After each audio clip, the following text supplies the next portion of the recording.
सभी पार्षद साथियों व पार्षद बहनों, मैं इस वीडियो के माध्यम से आप सबसे अपील करना चाहता हूं कि नोखा की जनता ने हमें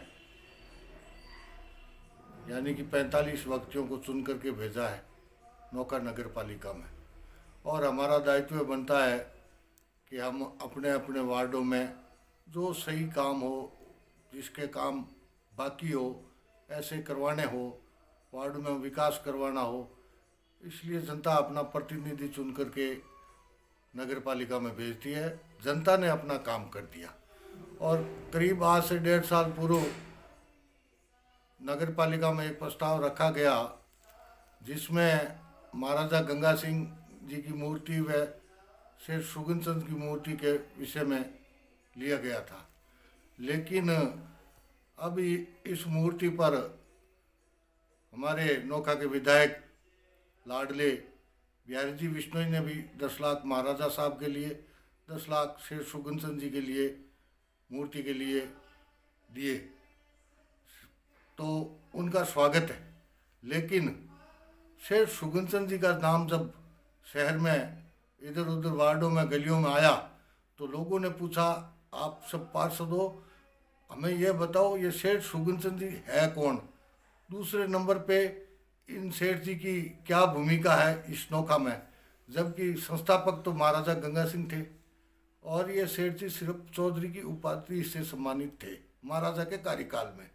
लेकिन एक कोई संस्था बनी हुई है और वो उनके नाम पर, नोखा स्थापना के नाम पर पिछले कई सालों से यानी कि 7-8 साल से कवि सम्मेलन भी करवाती है। चलो वो उनका काम है, लेकिन इनकी मूर्ति लगे इस बात की हमारे नोखा में बहुत भारी चर्चा भी है और लोगों में गुस्सा भी है कि अगर ऐसे व्यक्तियों की जिनका नोखा में कोई योगदान नहीं था, ना वो शहीद थे, ना वो भामाशाह थे, ना वो किसी बड़े सम्मान से सम्मानित हुए थे, ना उनका कोई भाई गरीबों के लिए कोई लड़ाई लड़ी, गरीबों के संघर्ष किया, ऐसा उनकी कहीं भूमिका नहीं है, ना ही उन पर कोई पाठ्यक्रम है, ना ही उन पर कोई हिस्ट्री लिखी गई है। तो ऐसे व्यक्ति के नाम पर अगर हम 10 लाख रुपए जनता के पैसे हैं जो टैक्स के रूप में जनता देती है सरकार को, और वो 10 लाख रुपए हम खराब करेंगे एक, और वो विकास में नहीं लगा करके यहाँ लगाते हैं, तो जनता में इस बात का भी आक्रोश है। वो आक्रोश इसलिए जनता का कि जो भामाशाह नोखा में पूर्व में थे उनकी बेइज्जती भी है। अगर उनकी नहीं लगाई जाती है, ऐसे व्यक्तियों की लगाई जाती है, तो ये बड़ी दुर्भाग्य की बात है। हम सभी पार्षद साथियों को पुनर्विचार करना होगा और इस मूर्ति के लिए हमें दोबारा सोचना होगा। महाराजा गंगा सिंह जी की मूर्ति लगे, ये पूरा नोखा विधानसभा क्षेत्र चाहता है और उन्होंने ही हमारे नोखा की स्थापना की थी। इतना सुंदर नोखा बसाया, हम महाराजा साहब के आभारी हैं और ऋणी भी हैं कि हमें इतना सुंदर नोखा बसा करके दिया। लेकिन कुछ लोग, जिसको हम आजकल ये ट्रेंड बन चुका है, एक टुकड़े टुकड़े गैंग है, वो ऐसे आदमियों के नाम लेकर के आती है जिनका नोखा में कोई योगदान ही नहीं है। तो जो व्यक्ति नोखा के लिए स्कूलें, अस्पताल, हॉस्पिटल, कॉलेज, पब्लिक पार्क, मंदिर, बहुत सारी चीज़ें दे करके गए हमारे भामाशाह सेठ मांगीलाल जी बागड़ी, जंवर परिवार, गट्टानी परिवार, जिन्होंने 5-5 स्कूलें दी, राठी, लाहौटी, तो उनकी भी कहीं न कहीं हम अवहेलना कर रहे हैं, उनके साथ नाइंसाफ़ी कर रहे हैं।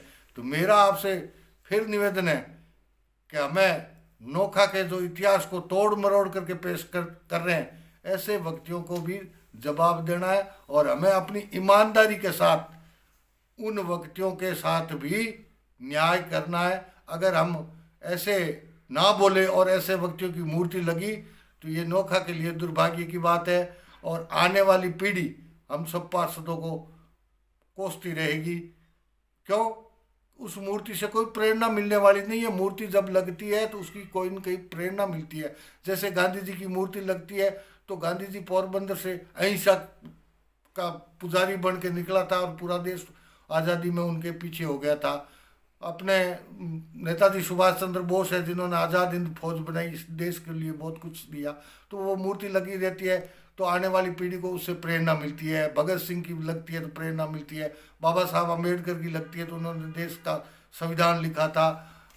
और पूर्व में भी हमारे जो चौक और मूर्तियाँ लगी है, जैसे तेजा जी की लगी है तो उन्होंने गायों के लिए अपना बलिदान दिया। बाबूजी राठौड़ की लगी है तो उन्होंने भी गायों के लिए बलिदान दिया।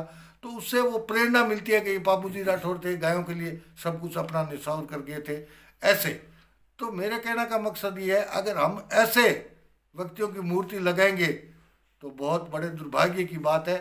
मैं तो साथी पार्षदों से यही निवेदन करता हूँ कि इस मुद्दे पे हम सब एक होकर के नौखा की जनता को न्याय दिलाएं। बहुत बहुत धन्यवाद। जय हिंद।